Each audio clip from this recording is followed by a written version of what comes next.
good. It was really good. Okay, Doctor Who, that's actually quite good, which you don't see so much anymore. Let me just talk about this.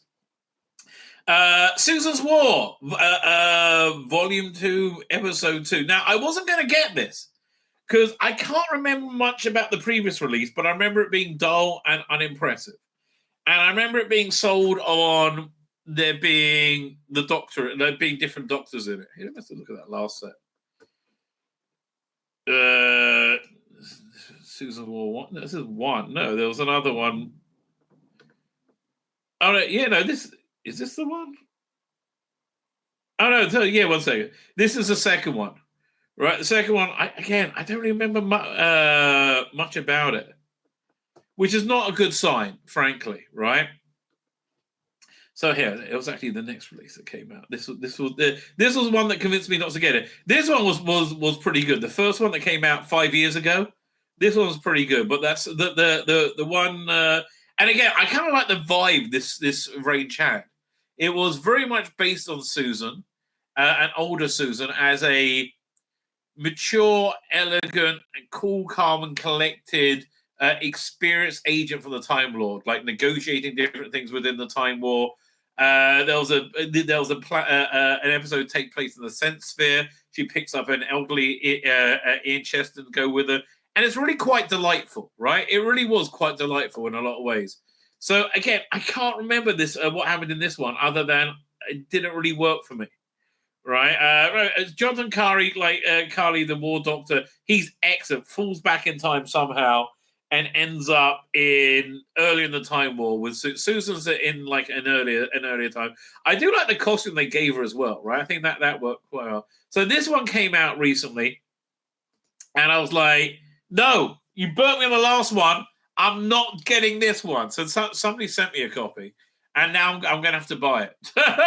These are two solid, good, and I'm going to go back and listen to that last set now because this one was so good. Two solidly good, entertaining episodes of Time War Doctor Who, right? Which again, you don't get so often nowadays. So again, this is basically her. It's more of a Jonathan Carey piece, right? In fact, this is more Jonathan Carey War Doctor than the War Doctor range, right? It's leaning much more into who he is as the War Doctor, and he's paired up with this older Susan. And it's a really lovely companionship, right? You've got that. You do have that genuine love that the first Doctor had for Susan, right? That kind of bleeds through it, and I really, really like that. And again, you have like these nice, exciting, grim war stories, which again, I generally speaking, like. So, what the stories do you have in this? Oh, first, sorry, Last of the Carlins. That's great. Again. Great concepts that run through this. Last of the Carlins, they find a in this like cut-off point part of like time and space. There is a Carlid planet, right? The Carlids who didn't become Daleks. They're in they have this like elegant planet that looks a lot like Italy, I think. And the War Doctor is sent there by Cardinal Rasmus. I do like Rasmus. Rasmus is an and what was it recurring character in Doctor Who's been cast by a few people here. 1 second. If I do, maybe if I do Cardinal Rasmus, if we'll get a list of all his episodes. Because again, this is an example of them building up a background character, I think, really very well. Was it refine, sort by? Do the earliest first. When was he first in it? Oldest first. All right, so I guess he first came. No, there's been rat hair. Let me Rasmus. Maybe it's not Cardinal. Oh, okay, there you go. War room stuff I avoid like the bloody plague. So when so he first appeared in Ravenous as like a nice Time Lord, somebody in Time Lord society who was actually pretty darn good person. Like the Doctor, like Dark Universe was a bad release. Oh, so disappointing. I thought it'd be good. That's the Seventh Doctor capturing the 11. It's more involved with the angst between old Ace and the Seventh Doctor. Susan War, again, he was there. Last of the Time War, Paul McGann was of the initial run, I should say. And he's been pretty much ubiquitous through the Time War saga. So I kind of like him appearing in it. And he's a good character. So yeah, so you have this potential Khalid planet, which is really interesting, and they're there on some mission or other. But it's kind of like most of these war stories are like very overblown with dramatic and very very plot driven. It was about them like they're switching time tracks and becoming Daleks and having decoy Daleks, and there's again, it's war story daring do, right? The way I view this, I think, what would this look like on TV, right? Imagine they had a War Doctor miniseries going on, and for me, it really that way I could picture it. It looked like contemporary. But again, the idea of them having a Carney planet, I thought was really, really good. And there's a lot of War Doctor stuff that have really good ideas. There's one where he invents a foul attack craft that is able to change shape because he builds into a chameleon circuit, which I thought was very clever. Okay, using his deniable asset, Rasmus takes Susan along with the War Doctor to mysterious enclave to seek an alliance. Susan comes to terms with her grandfather's future persona. They uncover plots and counterplots. Yeah, that's really what's going on with a lot of this. Caledon is a splinter of Scaro's own distant timeline, but some histories are inevitable. Yeah, and the inevitable history of the Dalek is just kind of creeping up on them, right? Which again, I find that like brooding march to war and the inevitability of it. I find that quite gripping. So this the second story on the set is by Andrew Smith. First one, David Llewellyn. The second one, written by Andrew Smith. When a Time Lord operation goes wrong, Cardinal Rasmus sends in Susan and the War Doctor. The mission is the leader. The mission's leader is Rasmus's daughter, and he needs to know if she survived. On the ocean move of Saris Minor, they find unlikely allies against the Daleks. But how far can Susan really trust the board?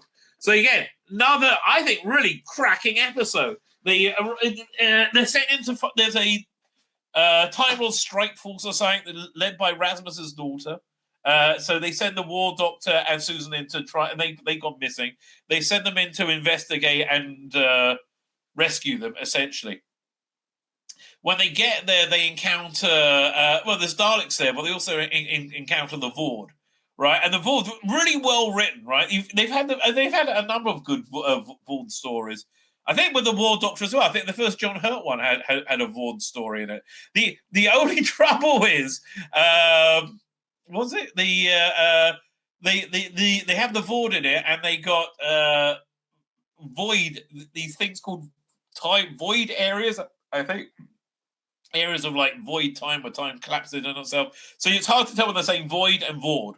Right, that is somewhat confusing, but again, they're the fleshing out the Vord as a species really working, right? Really, really, really working, and the story itself really works. There's this like in about a third of the way in, you get the tension ratcheted up a few knots when again, there's all these like time anomalies going on there, and it's like bad news for the fabric of reality.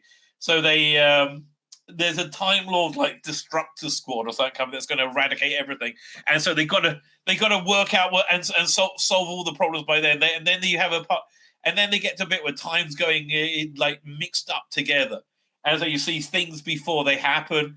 Generally speaking, for me, I could picture this in my mind's eye, and it felt like I was watching really quite good Doctor Who, right? But War Doctor, which I think is qualitatively different. Again, much more War Doctor than the recent War Doctor, recent or future War Doctor releases, quite frankly. Much more centering on him. I think the War Doctor was more of a central focus than Susan, which might be. Is that a problem? Because it just made entertaining viewing or listening, I should say. I tell you, what's that last one that came out from the War Doctor? How much is that? $28. That's too expensive. What's this one? Yeah, this one disappointed. This one really disappointed. It's great cover, and that's about all. Yeah, and great cover. I like lots of good elements. It was just kind of dull. Sadly, it didn't pull together. And the next one looks even worse. Right, this one where he's like trapped in this alternate X-Files like reality doesn't really do much for me at all. Right, doesn't do much for me at all. They're coming out. It's April. Let's see where they come. Planet Crinoid. Maybe I'll get the excerpt of that and see if it's going to be any good. Hooklight just doesn't do anything for me at all. I got to order this because again, I like Stephen Noonan, and he said this will be a good one. So okay, Stephen, I'll give it a go. Dark Gallifrey.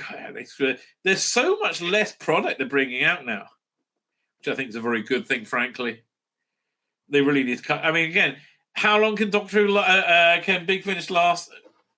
Because I don't know.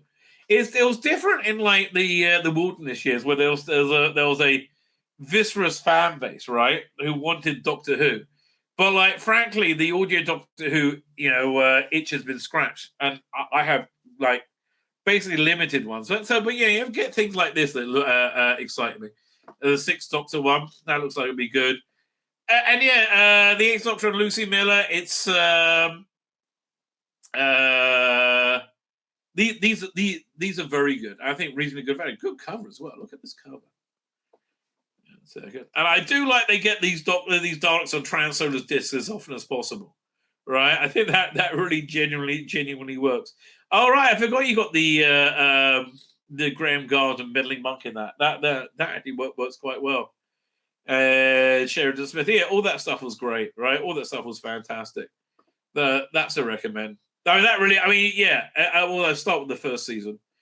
Dark Gallifrey, no. I just like you. No, and this doesn't look good either. The the Seventh Doctor Pass Forward. Yeah, no more of that, please.